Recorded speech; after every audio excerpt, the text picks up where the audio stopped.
And hope you're doing well today. I am Elizabeth Corey, and I am the founder of BeatingTrauma.com. And I am here today to talk about trauma and how it impacts us in our lives. And today I want to spend a little bit of time talking about regret, particularly dealing with regret. And I want to break it down a little differently than maybe you've heard before, or maybe not, but I think it's really important for us to understand what regret is really doing in our system and what it is a symptom of, because oftentimes we don't know that. And I'll be honest, a lot of us can get caught up in regret. It can really take hold and we can spend a lot of time there, to be honest. So I want to talk about that today. The truth is that when it comes to regret, it is something that is inevitable. As human beings, we are going to experience regret because despite the controller's deep desires, it is impossible to live in this world perfectly. We can't do it. That's just not going to happen. That's not in the cards.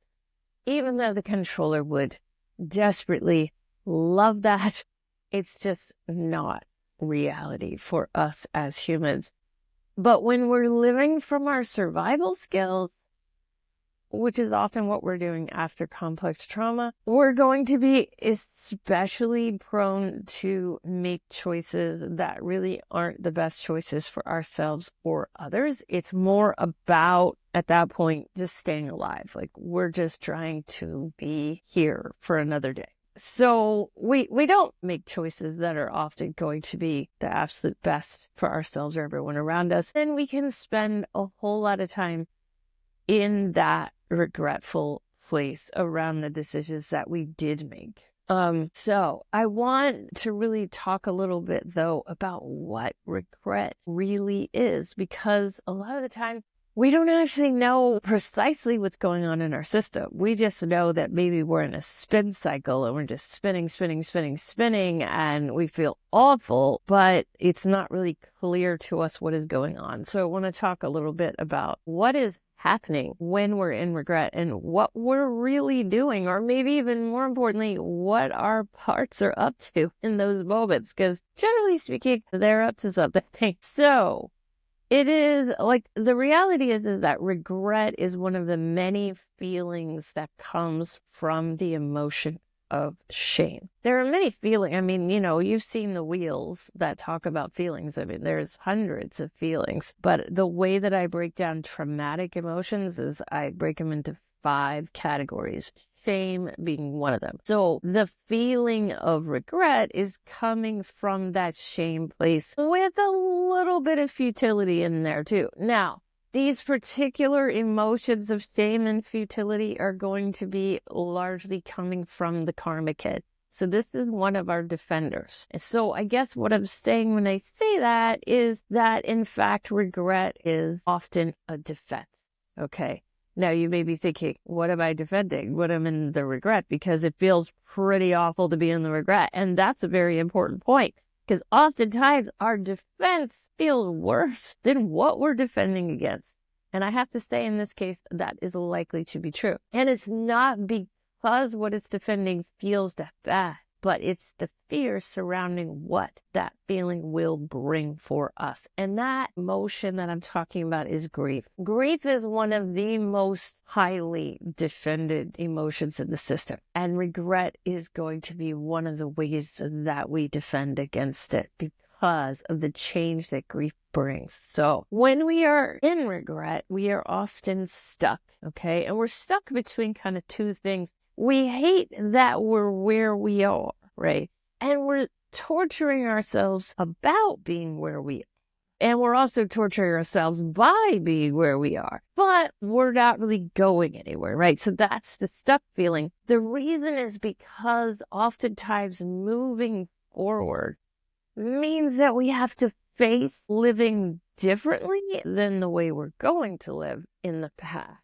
So we have to face the decisions we made to not move forward before, which I know sounds a little weird, but it's true that when we make changes to live differently, we have to grieve the time we spent not making those changes before, which can then get us stuck and make us not live that way longer than we already have. It seems like it's a bit of a catch-22, and it kind of is. We are sort of stuck in that middle where it's like we either stay stuck like we are now, or we feel this grief that we're terrified of, right? And so while we're in that stuck place, we sit with our regret and we spin and we spin and we spin and we spin. And that's no fun at all, right? But so let's talk a little bit about why we're so defended against grief. Because there's some really, I was going to say they're good reasons, but they're good reasons to the defenders. They're not really good reasons from a grounded adult perspective, but they are good from the defender's perspective. So grief is an emotion that moves us forward. It is a letting go process. When we go into grief, we are basically at the ultimate emotional destination that we are going to on our healing journey. Now, I'd love to tell you that's a straight line, so when you get to grief, you're then done, but that's not how it works. It is a cycle, but each time we come around that cycle, we're going a bit deeper than we were before. So it looks kind of like, if you want to visualize it, more like a spiral kind of a thing. So, but when we finally let ourselves get into the grief, that means that we are moving the defenses out of the way. We are getting out of our own way, which is what is necessary for grief to fully express itself within us. Most of the time, we're blocked. And we're blocked by lots and lots of different parts with lots and lots of different feelings and emotions. So this is a process to get ourselves to the grief. But when we get to the grief basically says a couple of things. It says there's no more actions that we can take that's going to make it better, okay? And that we are no longer willing to repeat whatever that thing is anymore. So that's a very grounded and very mature and very healing place for us to get. We're basically saying we cannot fix this on an external level anymore. So this is a very healthy place to get to, but it is also a very scary place to be. In a sense, we are giving up. By controller standards, we're giving up. That's what grief is. It's saying there's no other way I can figure out how to in our system. And it isn't really like grief is more of like this very full body expression of letting go. It runs very deep in our system. And oftentimes it is accompanied by anger. So I tend to find that I get angry first and then I grieve. But it's a much deeper body experience than what we experience when we're sad. So I just kind of want to stress that. And it can take a while for us to move enough defenses out of our system to really let ourselves let go on that level. Right. It's not easy. But when we do, it's a release, right? There's a release that's happening there. And that is oftentimes what the regret is trying to stop. Because to our defenders, this is how we have to be. We're not allowed to change the way that grief is trying to make us change. Like, that's unacceptable.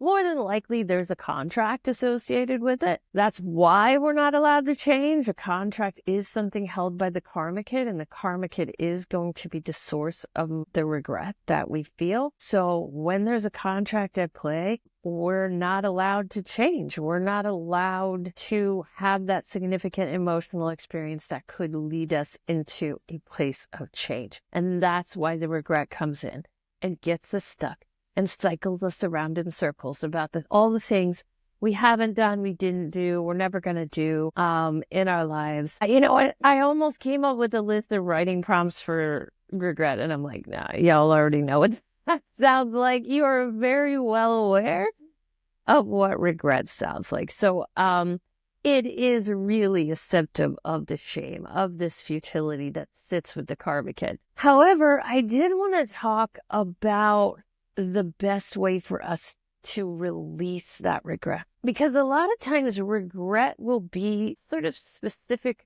to a particular detail or scenario that we have been dealing with for most of our lives. Okay?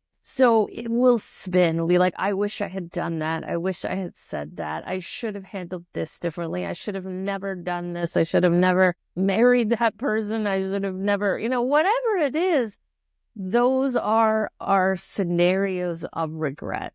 And they will spin and spin and spin and spin to the point where we can be up like all night long, just going over and over and over. Every decision, usually survival skill based, that we have made in our lives that we wish we hadn't, right? So that is an important thing to recognize. But then once we recognize it, well, it can be helpful to write specifically from that spinning to a point. The real goal here is to get at the theme, right? And I've been talking about this a lot lately, especially with my clients, that what we're looking for is the underlying theme of the regret. What does the regret say on a level? Because it goes deeper than that particular scenario, that particular conversation, that particular decision. It's more about sort of the way the shame has a hold on us and is stopping us from being able to step forward into a new way of living in the world. And so what I wrote down as writing prompts here in my notes is a little bit different because I'm really gearing it more towards the themes. And so here's some things that I wrote, and I'd love to hear examples that you may have along these lines as well. The first one is that I've made too many mistakes. Now, this idea of too many indicates that there's a threshold, and when you pass over that threshold, you can now not make any significant changes in your life or expect yourself to have a good life because you have passed that mistake threshold. And I know in one sense that sounds kind of silly, but I can tell you from personal experience, it really exists. And I'm not saying that your controller or your karma kid made up a number and said, well, now you passed it.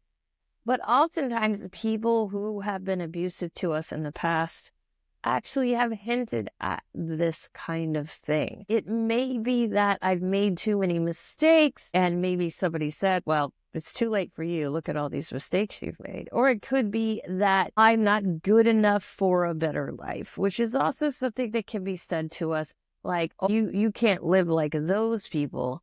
We, as in we, like our family doesn't get to live like that. We have to live this way.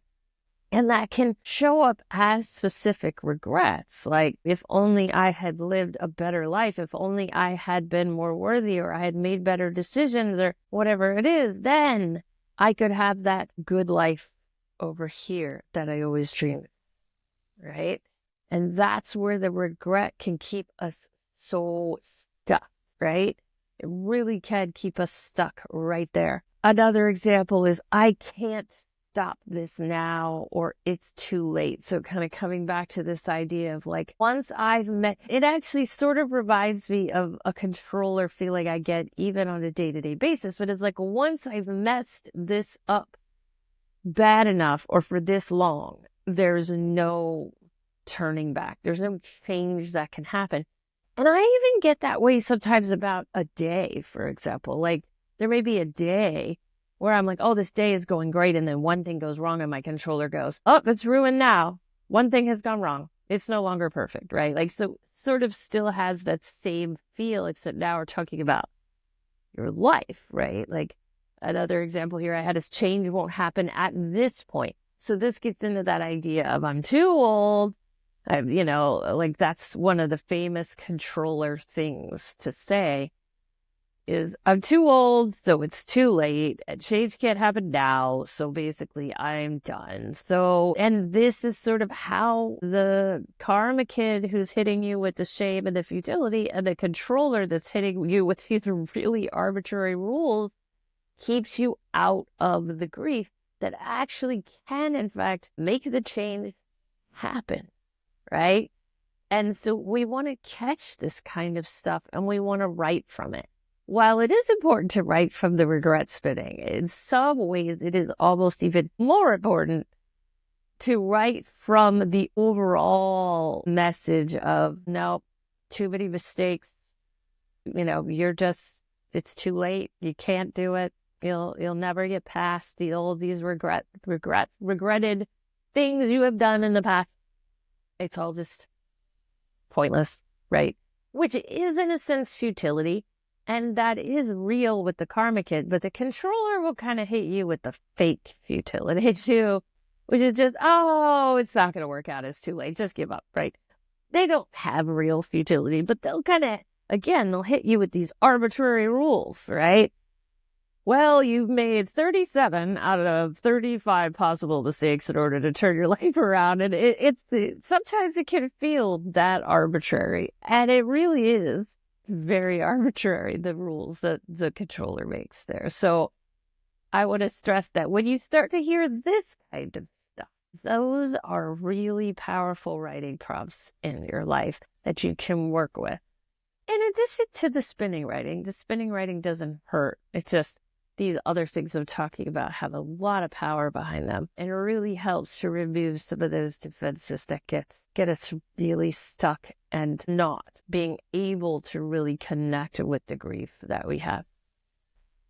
Carol is saying, so much spinning and regret and wanting my old life back. This is an important point. And karma kids showing up everywhere. And the final grieving today. This live was so needed today. Thank you. Well, I'm really glad you got at grieving today, because it's not easy to get there, as you said, but being able to kind of see that regret. One of the big things that we do face when we get onto this sort of healing path and we start making new choices, which usually happens after grief. So as we cycle through one of these defense grief cycles, often on the other side of that are new choices, like different actions and behaviors that we will take that will change things in our lives. But many times the controller will still be fighting us. Like, they never stop, right? They're always going to be fighting us. I don't know, maybe they do stop one day, but I have not reached that place. But they keep, like, as we come around this cycle again, they'll say, see, that didn't work. Your life is actually worse. Things aren't better. Here's all the ways that it's worse. That is, again, a regret cycle, right? Like, just like you're saying, Carol, here, like, that's the regret comes in. It says your life was better before, even though when we're grounded, we absolutely know that's not true. We can see that that is not the case. But when we're ungrounded, the controller sounds really convincing. And it keeps us in that cycle, right? It keeps us spinning in regret. And then we can't get to the grief because we are disconnected from the body. The only way we grieve is connection to the body. And the only way we get connection to the body is to see the defenses and write from those defenses so they can be released. That's how we get there. But yes, thank you, Carol, for that really powerful example. Something that I think affects us all as we move through healing and make new decisions is the controller will totally glorify how life was when they were in charge and they were making all the decisions. And then we came in and we made really hard decisions. A lot of times maybe it's around cutting people off that aren't good for us, making a decision to step away from kind of people that aren't really working in our lives, or other changes that make us feel more isolated, changes that make us, really have to sit with ourselves in new ways. And then the controller will be like, these changes were all wrong. Now look at you. Now you're feeling stuff, which honestly is at the basis of their complaints, usually, is you've created way too much room for you to feel things, and we don't like it, right? Controller doesn't like it. As Jan is saying, regret for past choices feels like heavy weight, always in shadows. Hard to get out of regret despite knowing I grew older, I became more grounded. Yeah, and that's just it. Like, when you start to see decisions from your past as probably not the best, it means you've changed and you've grown. Because up until that point, you're really good at justifying the old decisions. Controllers are brilliant at coming up with stories to justify things that we've done. They're really good at it. It's their favorite thing to do. They can create a story to make anything sound like a good idea. So when you start to see things in the past and go, oh, that's not great, it usually is because you're changing. So that's a positive thing. But again, we can get stuck in, my gosh, that really wasn't great. And we can sit with that. Sometimes we don't even know what we did until we start remembering it. Another sign that we're healing. And then we're like, oh, that wasn't great, right? And the only way really to change, to do things differently, is to be able to see that those things weren't great, right? We have to see that, but that doesn't feel very nice, obviously. I know I've spent a lot of time in that place myself as I've gotten all my memories back and recognized my behaviors and the ways in which they were survival skills, stopped justifying them so that I could change them. It's not always fun when we become aware of things, because that means also becoming aware of what we did and what we didn't like about it. That's hard. That's really challenging work.